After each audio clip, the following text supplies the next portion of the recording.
नमस्कार स्वामी भक्तगण, श्री स्वामी समर्थ अक्कलकोट या चॅनलवर तुमचे स्वागत आहे।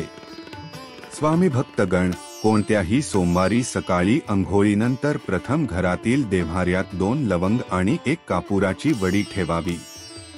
त्यानंतर 21 वेळा ओम नमः शिवाय मंत्राचा जप करावा। जप पूर्ण झाल्यावर उजव्या हातात त्या 2 लवंग आणि कापुराची वडी घेऊन मूठ बंद करावी। त्यानंतर मनोभावे भगवान शंकरांना तुमच्या इच्छा सांगाव्यात। तुमच्या इच्छा अनैसर्गिक आणि आवाक्याबाहेरच्या नसाव्यात, ज्यासाठी तुम्ही प्रयत्न करत आहात, कष्ट करत आहात, त्याच इच्छा सांगाव्यात। त्यानंतर हातातील 2 लवंग आणि कापुराची वडी एका कागदाच्या पुडीत बांधून शिवमंदिरात जाऊन शिवलिंगाला स्पर्श करून मंदिरातच लवंग आणि कापूर जाळावा।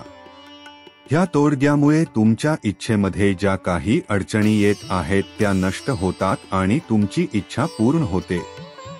हा प्रयोग तुम्ही अनेक वेळा सुद्धा वेगवेगळ्या इच्छापूर्तीसाठी करू शकता। जर एखाद्याला शिवमंदिरात जाऊन प्रयोग करणे शक्य नसल्यास घरी बेसाल्ट खडकापासून बनवलेल्या शिवलिंगावर सुद्धा तोडगा करू शकता। स्वामी भक्तगण, हा व्हिडिओ आवडला असेल तर नक्की लाईक व शेअर करा आणि अशा नवनवीन व्हिडिओसाठी आपल्या चॅनेलला सबस्क्राईब करा। श्री गुरुदेव दत्त। स्वामी तुमच्या पाठीशी आहे। स्वामींची नित्य सेवा नियमित सर्वांनी करा। श्री स्वामी समर्थ। जय जय स्वामी समर्थ।